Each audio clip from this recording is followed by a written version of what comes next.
0, 1. Let's get started. Boker told Mr. Haya Achazar Yisrael. Haya men Ethmete Shel Yehuda. Welcome.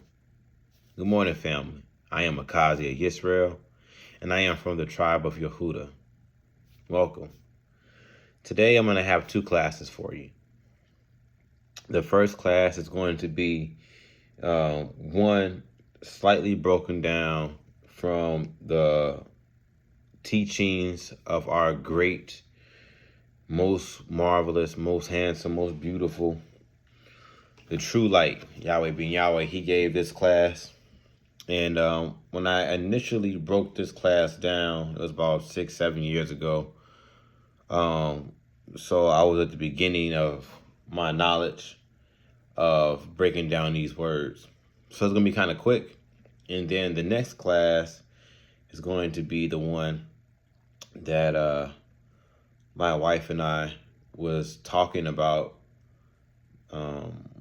3 years ago. And I broke this class down in a greater detail to help bring home the separation of those who are under the imbibement of drugs and who tries to use the excuse for their usage of drugs. Well, again, for the first class, it's the prescription of life.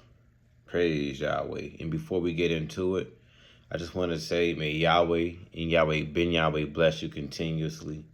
May you study to show thyself approved, being a righteous workman who is not ashamed of the gospel of Yahweh Ben Yahweh, because you can rightly divide the word of truth. All right, let's get to it. The prescription for eternal life.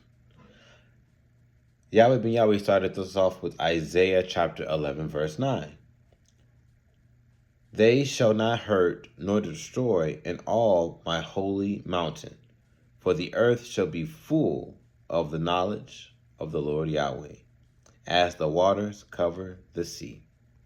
Now, the holy mountain is represented or is symbolic to government.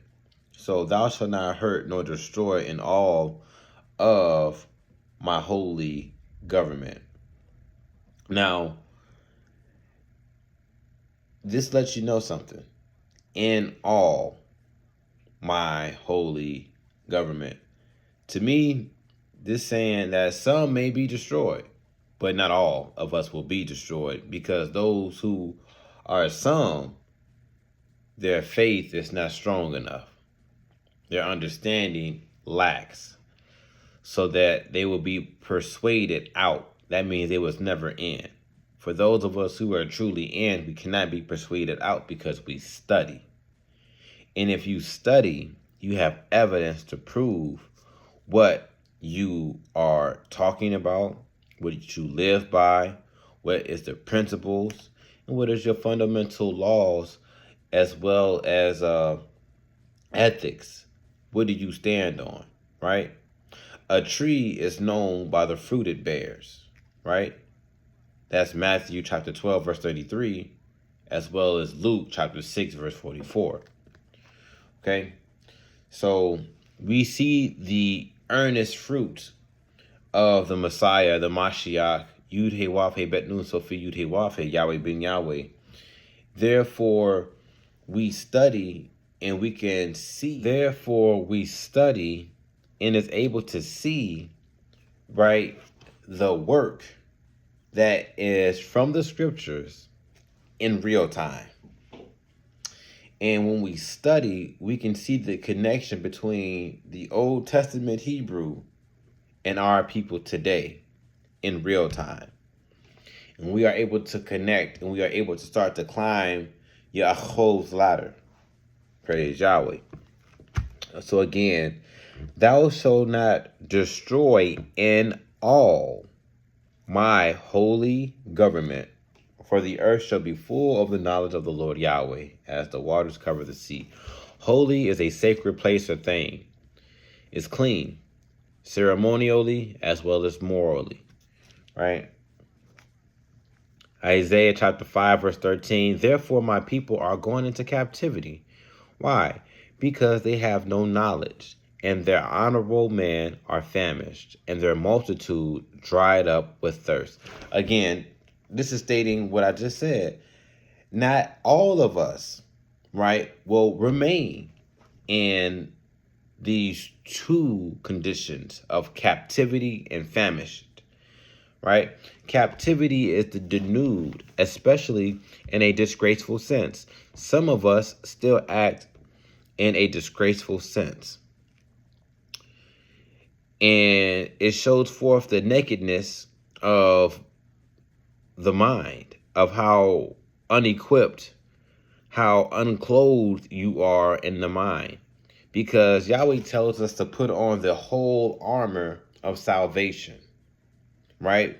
And the armor is what? Protective gear. It's clothes. It's protective gear. And you don't have it because you are denuded in the mind. You are still a captive in the mind. You still follow Satan in the mind. Your actions still exhibit famished behavior. Famished is hungered. You are hungry, right? But 2 Thessalonians chapter 3, verse 10 tells you that when we was with you, we have commanded that if you don't work, you don't eat. So you're famished, you're hungry, you have no works. You have nothing that shows forth your righteousness, for you are totally denuded of morality. You are still a slave. Hosea chapter 4, verse 6. My people are destroyed for lack of knowledge. Because thou hast rejected knowledge, I will also reject thee, that thou shalt be no priest to me. Seeing thou hast forgotten the law of thy God Yahweh, I will also forget thy children. Again, two conditions. One condition is the effect of the other. You are destroyed is one condition, and it tells you why. For the lack of knowledge. And when knowledge is given to you, you reject it. You turn your back on it. It's like oil in water. It doesn't mix well. You can try and try, but it'll always be separate. It doesn't mix. So again, you are famished. And this is why our people are still famished, living in the ghetto. That understanding, right? That understanding that the ghetto is, while in captivity, a salvation. They think because they call it the ghetto that you have to have a famished mind. Let me show you something.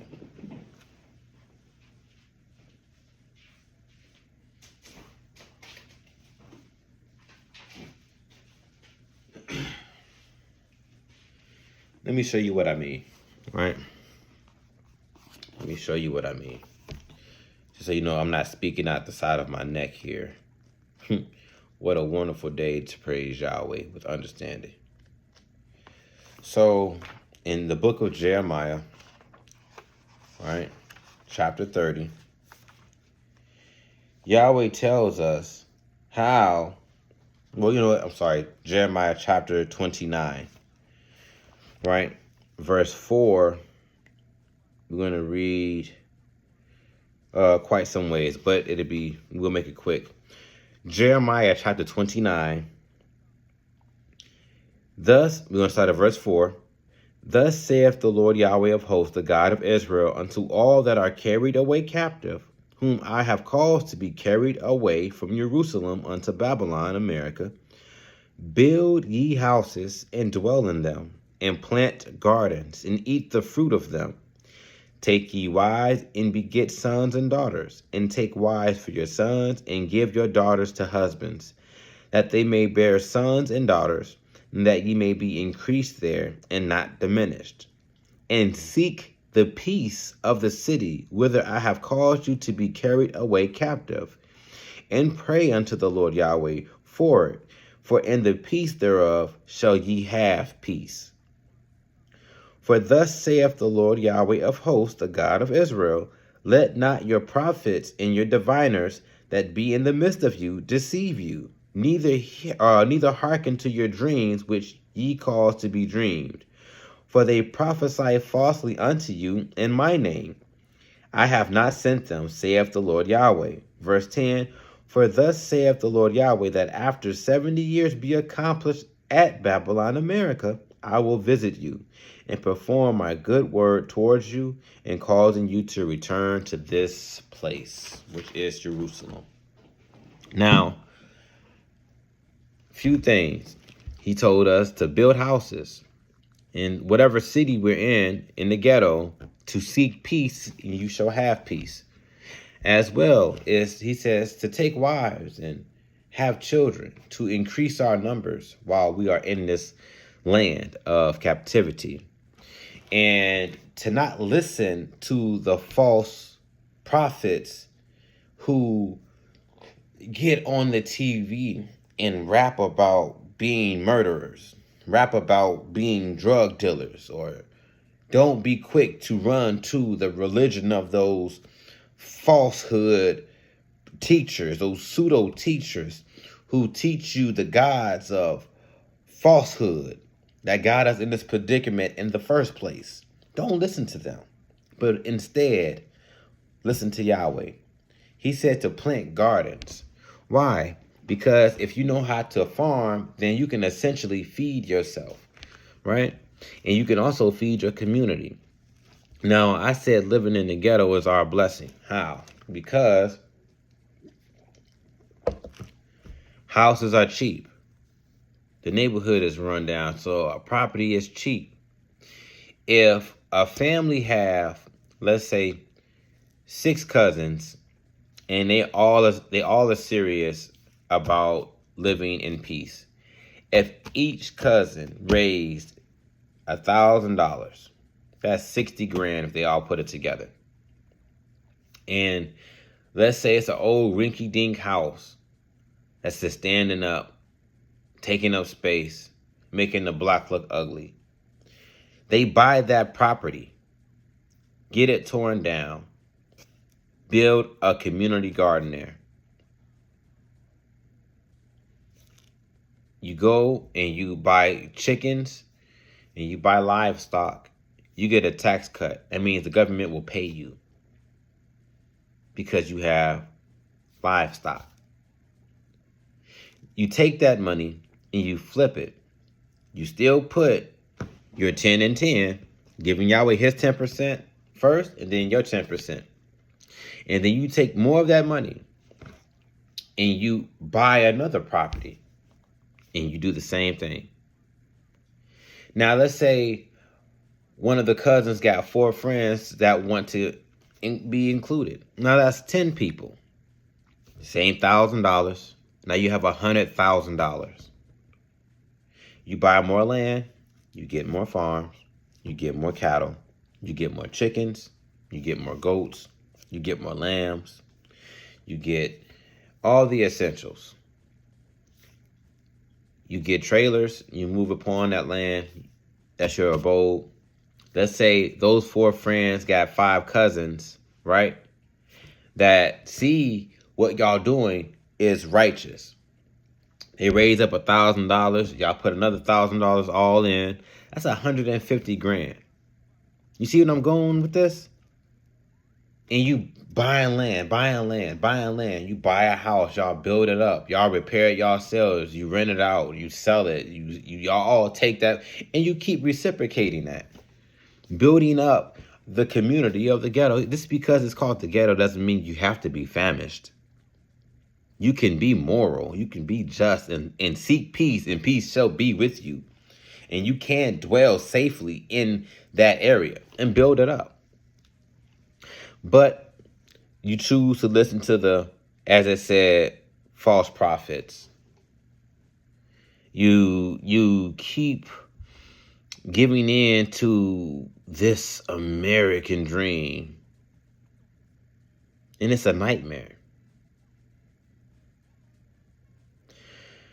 But we are destroyed for lack of knowledge, as it says again in Hosea chapter 4, verse 6. John chapter 8 Verse, well, you know what? I'm sorry. Let's look at destroyed and knowledge. Destroyed was to be dumb as well as to be silent. Hence, we fail typically as a people. And any good works amongst us will perish because you'll sell yourself short. You'll sell yourself to the enemy. You'll let the enemy get involved. Or my favorite, when our people can't get a discount from you because you have to thrive in a business, you have to make money in order to keep up the business, then they'll cuss you out and say they're going to take their business elsewhere when the enemy's still going to make them pay full price there, but they'll go break bread with the enemy instead of breaking bread with their own kind. We the only people who do that. So-called Hispanics will come here, nothing in their pockets. Open up a little food cart, push popsicles down the street, get enough money to get a food truck, start selling tacos and Mexican food, and they still frozen treats and candies. Get enough money to get a building, hire their family members. 10 years later, they got chains throughout the city, living rich. Asians come here, do the same thing, living rich. Haitians come here and do the same thing, living rich. Build up small towns for themselves. Little Haiti, Chinatown, all kind of places. We've been here for 400 and, well, I'm sorry. Some of us came here in 1524. So some of us, you know, from 1524, but the majority of us started to get shipped over here in 1555. So a lot of us been over here we've been over here for 455 years, all the way up to 505 years. And we can't have none of this. We used to have it, you know, with Black Wall Street in Tulsa, Oklahoma. But when that was destroyed and the other countless ones was destroyed, we just lost that hope. And we stopped building together. What a shame. See, Yahweh Ben Yahweh taught us that in John 8, verse 32, and ye shall know the truth, and the truth shall make you free. So I pray that the concepts of the ghetto that I gave you, coming right from the Bible with some ideas, inspire us to work more closely together, because it can absolutely be done. We do deserve peace, but it's all about knowing the truth so that you can live in peace, and peace can live with you. Tehillah Yahweh on that one. Now, the book of Yirmiyahu in chapter 33, verse 14 says, Behold, the days come, saith the Lord Yahweh, that I will perform that good thing which I have promised unto the house of Israel and to the house of Yehudah. Right? Well, what is that good thing? Well, I'm glad you asked that question. Verse 15 says, In those days, and at that time, will I cause the branch. Now, branch is the bearing or the bringing forth of something. I wonder what that is. Well, it says of righteousness. So in those days and at that time will I cause the bearing and bringing forth of righteousness to grow up unto David. And he shall execute mishpat, sadiq, in the land, or the eretz, which is judgment, righteousness, and the land. Wow. Verse 16, and in those days shall Yehudah be saved, and Jerusalem, or the city of Yahweh, which is actually in Ezekiel chapter 48, verse 35. We will be naming the city of Jerusalem to the city of Yahweh. It's already done. Right? Shall dwell safely, and this is the name wherewith he shall be called, the Lord Yahweh, our righteousness. So Yahweh will cause the bringing of forth of his most marvelous son, who is him in the presence of us as a man named Yahweh Ben Yahweh, who is our righteousness. It's right here in the Bible.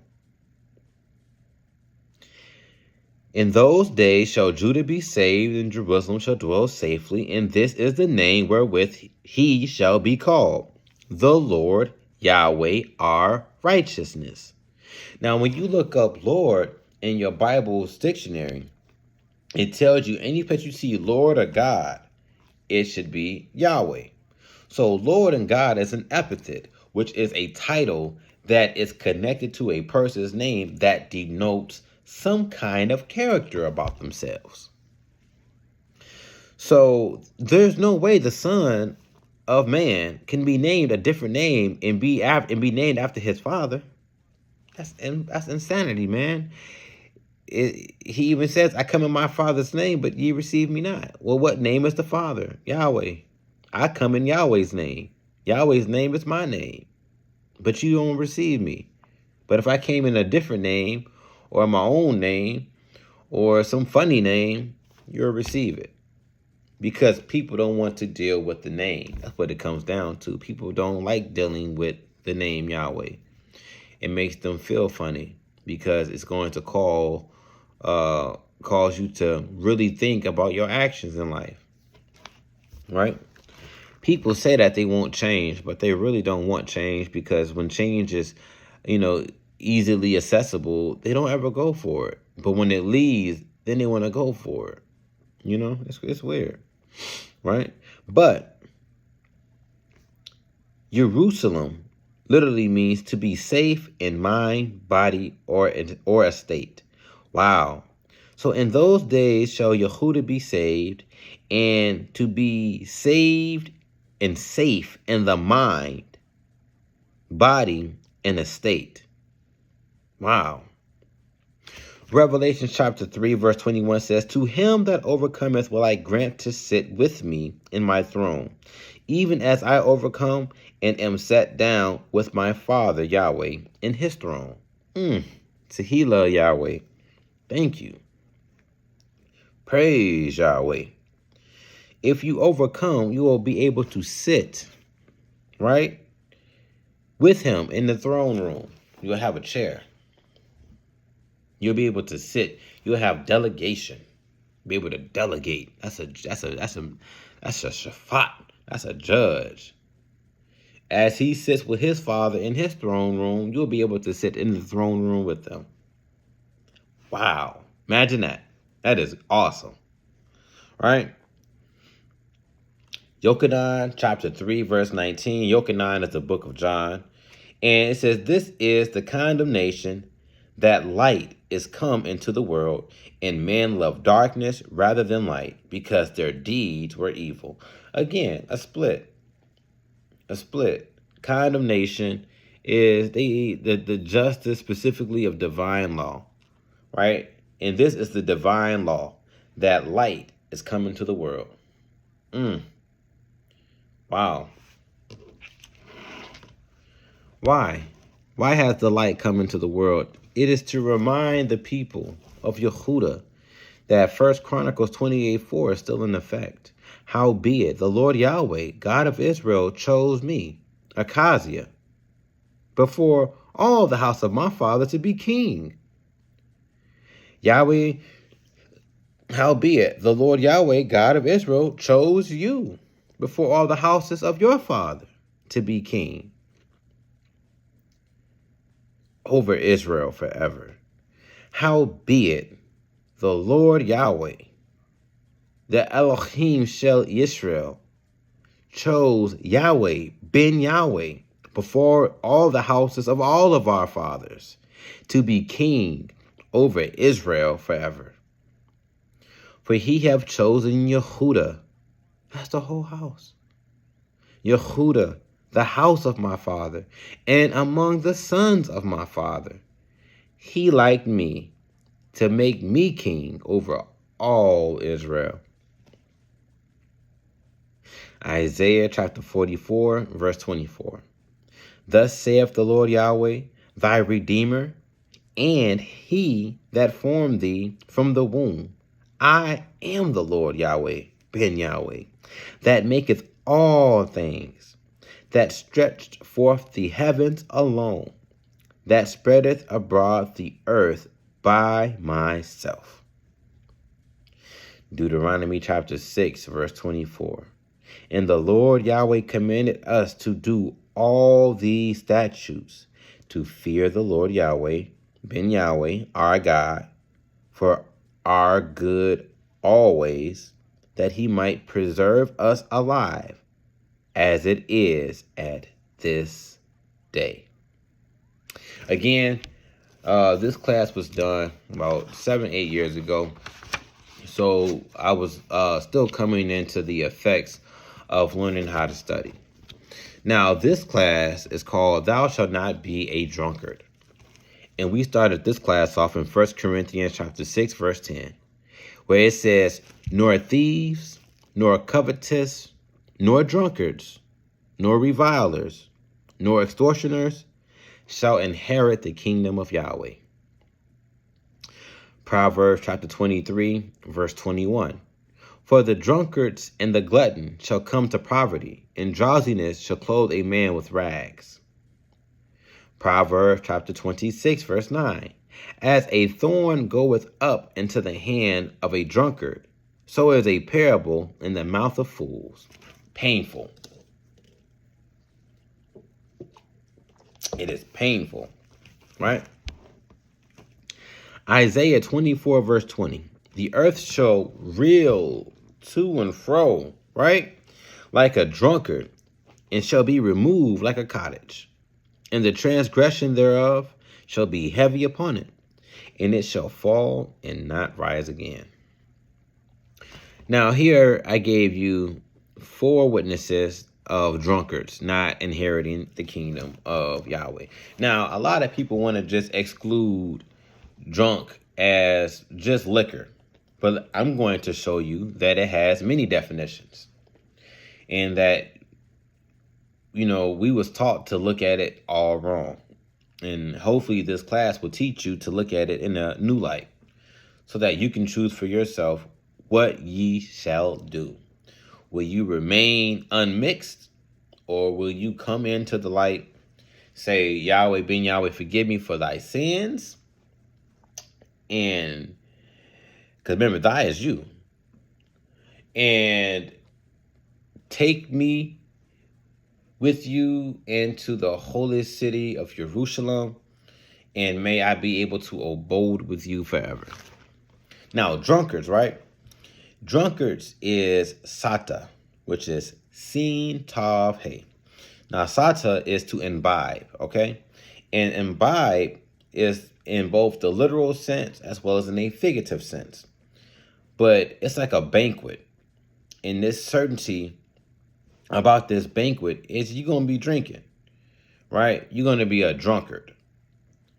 And sakah is one of the references, which is sin kov he, which is a primitive root to quaff, which now is talking about a process of something being done, which is the causativeness of irrigate or furnish as a potion, which, you know, causes you to become sakar, which is sin kaf resh, which is a primitive root or the superlative of becoming tipsy. Now, tipsy is in a qualifiable sense of satiating with a stimulating drink, or in the figurative, remember, it's both literal and figurative, of influence, which is to be filled with an emotion. So someone can cause you to become tipsy with influences of the mind by, you know, again, way of excitement, way of depression, way of uncertainty.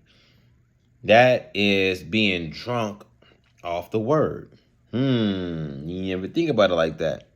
Now, the word, I'm not talking about in a good sense, but the word of bad people causes your mind to become influenced to do wickedness. So now you have become saturated with evil.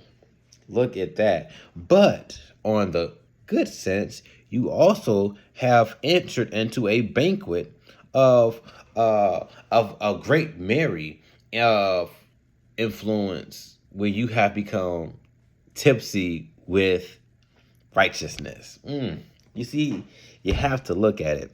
You have to look at it. And it's all based off of the influence. Who are you going for? Now, imbibe means to consume liquids by drinking or to absorb or soak up, like the drug acid, right? Or all them other drugs where you put it in your tongue or on your tongue, underneath your tongue, and it absorbs into the skin, or even like the tobacco patches and things like that, right? Right? As a water, light, or heat, and to take and receive into the mind as knowledge. Again, going right back into the figurative as well. So you can become imbibed again with knowledge, right? What do you receive to learn, and what do you reject to take in? Wow. Ideas or the like, and it's to take into the mind by a gradual process. Drink often, and you are a partaker of this gradual process, daily. What are you taking in? Now, the assimilating factor of this is of people to become absorbed into a society and to be made like the goal of the society. So society of America is to make people like a criminal, to make you a lawbreaker. So what do they teach you? To break the laws of God by teaching you to eat pork, teaching you to eat lobster, crab, hog, crustaceans, lobsters, right? Teaching you to curse, teaching you to be lustful, teaching you to hate your brother, teaching you to kill, teaching you to cheat, teaching you to go against the clothing of righteousness, to put on filth, teaching you separation, individuality. These things are the assimilations of culture that, again, causes a people to be absorbed into this culture and to be made into a particular kind of person. It's to take in and incorporate as one's own and to bring into a conformity, if you will, with the customs, attitudes, etc. of a dominant social group or a nation or the like, where you will start to become adapted and adjust yourself to resemble, because you don't want to be a square. Wow, look at that. It's all right here. You become absorbed. You'll start to take in and do things you normally wouldn't have done, but you want to be cool. You don't want to be looked upon by like a square because you're trying to impress some female. You're trying to impress some dude. So you'll start to do things that go against your fundamental principles of a person, of who you are. And they do this. They are very successful with causing conformity through the mind of influence. And how do they do this? The music. The music. It is a psalms. It is penetrating the mind. The beat makes you want to move, right? You want to move, right? And you be singing the songs, crying at the concerts, like, this song's talking to me, man. This is my life, right? And the whole time you don't even understand you are being brainwashed into becoming absorbed. The whole time you're becoming absorbed and don't even know it. You're being trained and don't even know it. Now, it says culture is all about absorbing one and conforming one. Culture is two words. It's cult and then it's earth, right? And culture is the training and development of the mind. Look at that. Again, they teach you in school as well. The refinement of taste and manners acquired by such training. The social, which is you want to fit into different social classes while you're in high school, right? When you're in high school, in college, or even after, you try to fit yourselves into some type of social group, whether religious or non-religious, you try to find your place. And you'll let this search of what you're trying to find really alter your taste and your manners, that who you should be is not who you want to be, but who you want to be is the thing that you shouldn't be, right? Because again, you are trying to fit in. You are trying to conform, right? It is an acquired training. It's the structures as well. It infects the intellectual and the artisticness of the manifestation that you will manifest. You will show forth the characters of that part of society that you come from. Now, the cult of the matter is an instance of great veneration of a person, ideal, or thing, especially as a manifested by a body of admirers. Now, they like to just teach you, a cult is people who are crazy and they believe in nonsense. It just told you that a cult is an instance of great veneration of a person. So when you idolize an artist, you in a cult. When you screaming on the TV for your favorite football, basketball, golf, tennis, track, anything of a person, you in a cult. Look at that. You didn't know that, did you? When you are all for a president, you in a cult. When you have great veneration for a car, you a car enthusiast, you in a cult. Oh, I gotta have all the J's when you in the cult. Oh, LeBron just dropped you in the cult. Oh man, I was playing Call of Duty, let you in the cult. It says an instance of great veneration of a person, ideal, or thing, especially as manifested by a body of admirers. So anything that a people admire, you're in a cult.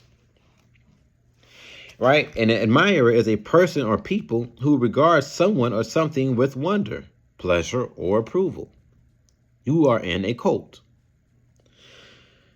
Refinement is to make more subtle and efficient. So they do this in a subtle manner to, again, a gradual process, a give and take. I'm going to give you a very little, and I'm going to string you along. And as I'm stringing you along, I'm taking away your honorability. I'm taking away your morality. I'm taking away your freedom. I'm taking away your salvation. I'm taking away your identity. And I'm going to do with it what I please, and you cannot stop me. And people say, okay, you can take it. I'll just go ahead and conform. I'll be like how you wants me to be. I don't know better for myself. And you said I must be a murderer. I's gonna be a murderer, boss. I's got to listen to the murder music. I's gonna listen. I's gotta dress like a hoe. I guess I got to dress like that. That's what again, conformity, absorption. When you are being absorbed, someone is observing to seeing if their subtle trick is working. Isn't that crazy? Wow. When you call it out, when you call it the way it is, right? Is to make more subtle and efficient. It's like the coin to pro. The coin to pro is a very ruthless tactic that the FBI used, where they'll pin groups against each other. That's really about waking the people up, or even disseminating the group from the inside out, causing degeneration, distrust, and ultimately clashing within members. And they do this by, so let's say, just a little, knowledge on this topic before we have to continue, is they'll infiltrate a group, right? have undercovers like you already know they do, like crash and all of that stuff, how the police do and the FBI do and all of that stuff. And they'll leave documentation of funds being transferred, transcripts, letters with a leader's name on it, as if he's in contact with this governmental function that he swears that is evil, but is having a secret in the bed relationship, coercing ideas and things like that. And they'll leave it around, let's just say the temple, so that when followers see it laying around, they pick it up and they read it, it starts the murmuring. And murmuring is those small groups that start to clash with the ideology of what they truly believed in, but now they have in their mind reasonable doubts because of some false form evidence that they discovered. And they'll start to gossip and spread rumors about this thing that with their own eyes they actually did see, but they don't know that it's fake. They think that it's real. And then they start to clash, which then can cause the group to break down if the group doesn't trust the leader, whoever it may be, or if the people who are there are just hypocrites and they're just there for a good time to say, oh, I was there, then it causes a dissemblement, which causes the group to die, right? And they don't even know that this was an effort within the government to do this in order to keep the people who they are desperately trying to oppress down. Isn't that wonderful to know that this is what they do? Subtle is the cunning, wily, and crafty, insidious in operation. Their whole operation is insidious, totally insidious, right? It is required of mental acuteness, penetrating the mind as well as discernment. Crafty is they are very skillful in underhanding in evil schemes. They worketh deceitfulness, and they are very sly. Now, it brought up quaff, right? I think quaff was like sakar. Let's see. Let's get some. Let's see what quaff was. No, quaff was sakah. Sin kof hey. And that means to drink a beverage, especially an intoxicating one, copiously with hearty mind of enjoyment. Now, the intoxication is to affect temporarily with the diminished physical and mental control by means of alcoholic liquor, a drug, or another substance, especially to excite or stupefy with liquor. Wow.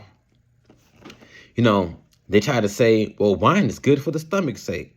1 Timothy chapter 5, verse 23 says, drink no longer water, but use a little wine for thy stomach's sake. See, I can drink a little wine, ain't nothing wrong with a little bit of wine. Leave my wine alone, Akazi. Always talking about somebody. Thine often infirmities. Drink no longer water, but use a little wine for thy stomach's sake and thy often infirmities. Now, this is a double negative, which denotes the opposite, which is the positive. How can you prove that? Well, it says drink no longer water. Well, if you don't drink any water, you're going to die from dehydration. So it can't be talking about physical water. But water is to be a drinker that is abstaining from vinous beverages. Now, it says to drink water, which is to imbibe, again, literal or figurative. Now, abstain is to choose not to participate and to choose not to indulge oneself.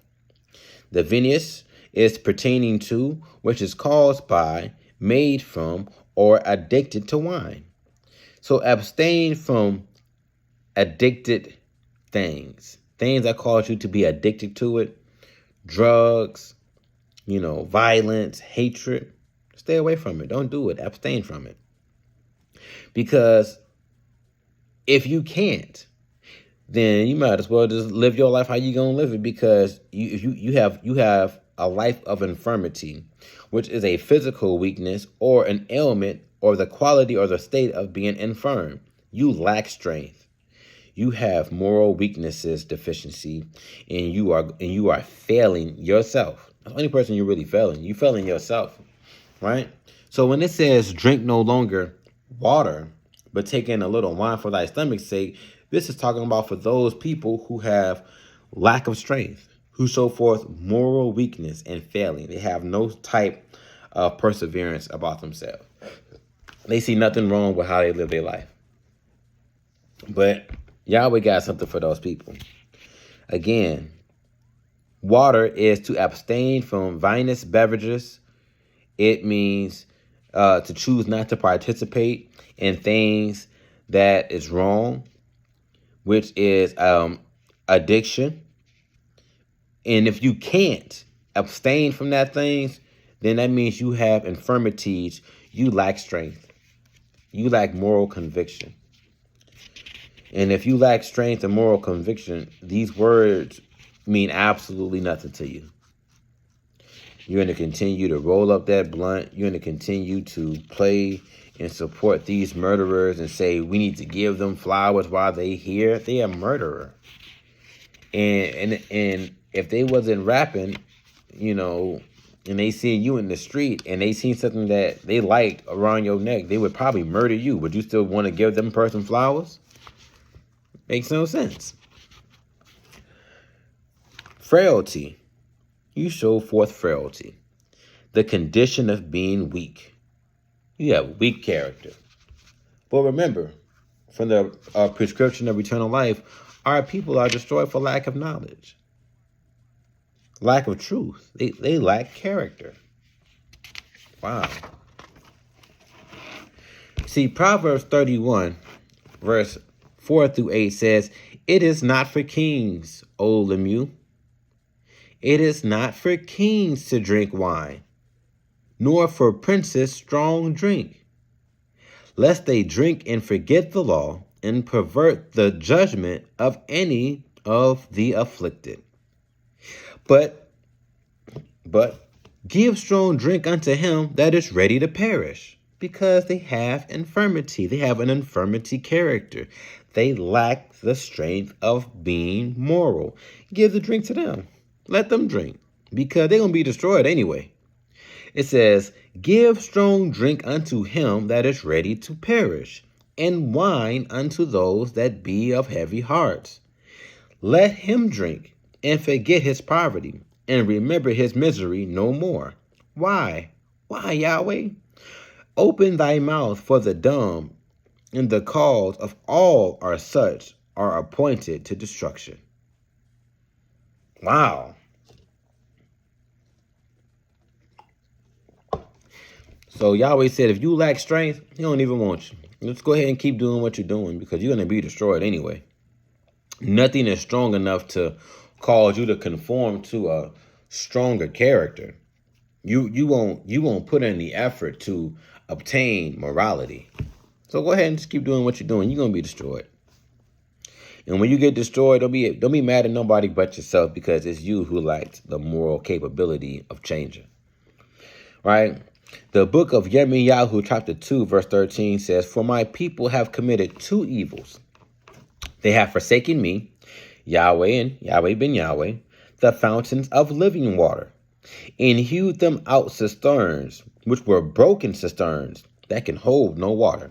So again, don't drink no water. Don't even worry about trying to follow the law of Yahweh and Yahweh Ben Yahweh if you're going to hold on to your infirmities, because you're going to be destroyed. Don't even the cisterns, the bucket you throwing out, hoping to cast in some water so that you can drink and heal your body and heal your soul, it's broken. All the water going to seep out.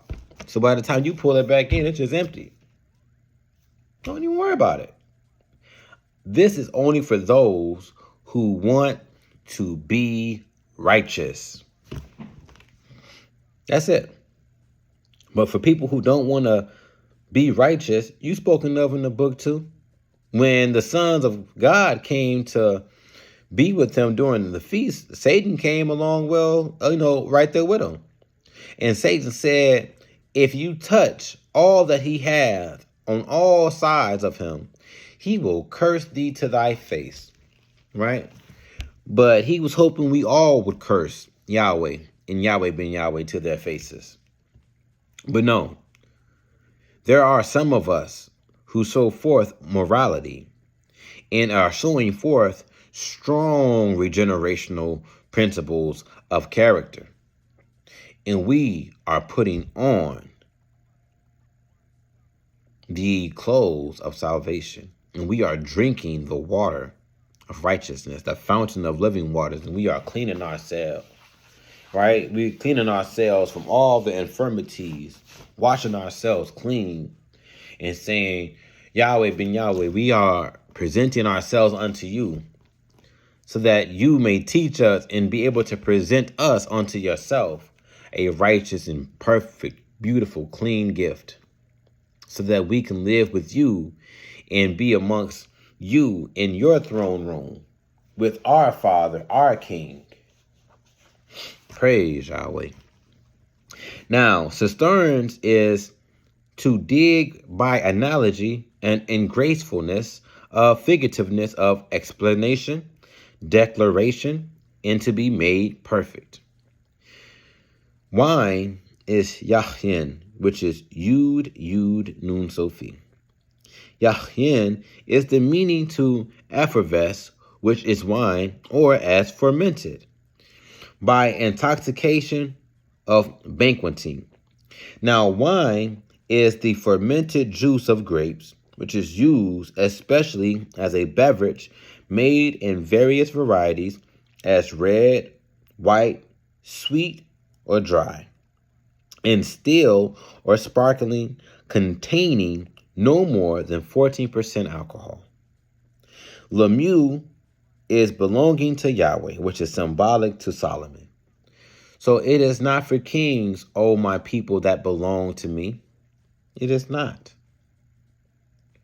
Now, ferment is any of a group of living organisms as yeast, molds, and certain bacteria that causes fermentation.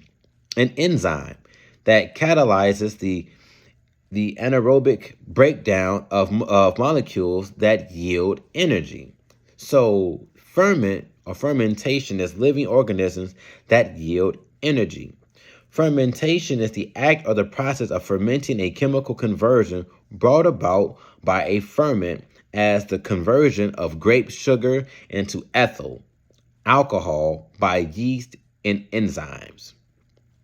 You heard right, ethyl. Ethyl is the univalent or the univalent group C2H5, which is derived, meaning its origins, from ethane. What? Ethane is an anti-knock fluid used in gasoline. What? Containing the tetrahydrolate and other ingredients for more combustion. Wow. Acetate, which is a colorless, volatile, flammable liquid, C4H8O2, having a fragrant, fruit-like odor, is used in perfumes, in flavorings, and solvents for paint, varnishes, and lacquers. Ethylene is a colorless, flammable gas of C2H4, which is used as an agent in the synthesis of an organic compounds in enhancing the color citrus fruit in a medicine, chiefly as an inhalation or anesthetic, which is like the inhalers, right? But ethane is also a colorless, odorless, flammable gas of C2H6 of the methane series, which is present in a natural gas. It's illuminating gas in crude petroleum, fuel gas. Methane is the first member of the alkaline series of hydrocarbons, and hydrocarbons are methane and benzene. So the things that you're drinking in alcohol can literally blast you off in outer space if carried on with one more step. It can make knocking fluid. One more step. It can make very toxic fume that smells kind of fruity, like the things they put in cologne and stuff, if you take that into your system, it's damaging your system. One more step, it's gonna make it can make the same elements of natural gas. One more step, it will make methane and benzene. It can blast you right off the earth in a rocket ship. You drinking rocket fuel.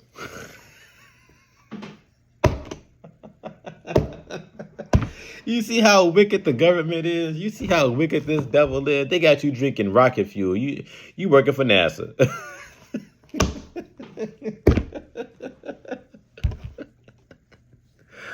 Oh my gosh. Poison, a substance with a inherent property that tends to destroy life. It's funny how they have to put a living organism into this concoction which destroys life. Wow, I mean, this totally impairs your health. Something harmful or pernicious as your well-being being corrupted. Now, being a proselyte and becoming separated from the truth causes us to become intoxicated with the poisons of the heathen culture, causing us to be enslaved in the mind. As I said earlier, without this knowledge, you are still a captive. You're still a slave. You're still a slave.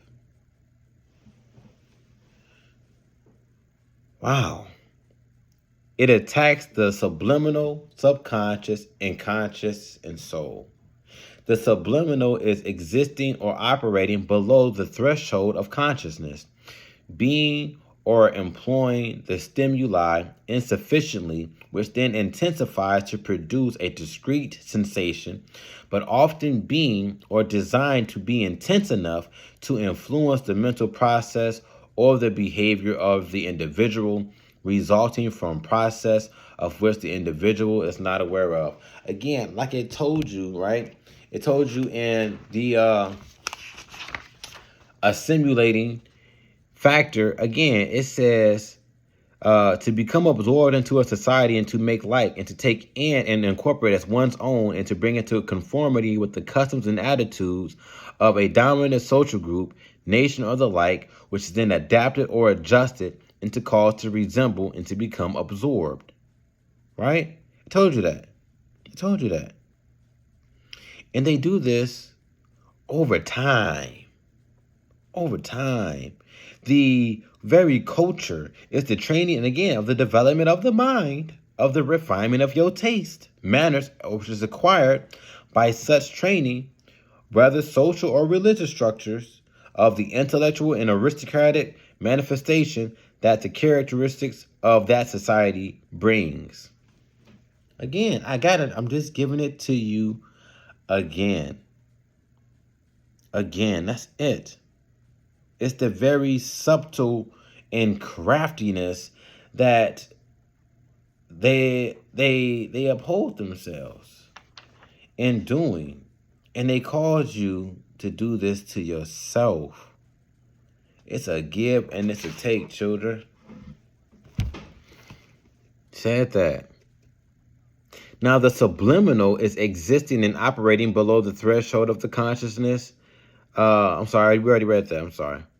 But we're going to read it again. The subliminal is existing or the operations below the threshold of consciousness, being or employing the stimuli of insufficiency, which is then intense enough over time to produce a discrete sensation, but often being designed to be intense enough to influence the mental processes of the behavior of the individual, resulting from the processes of which the individual is not aware.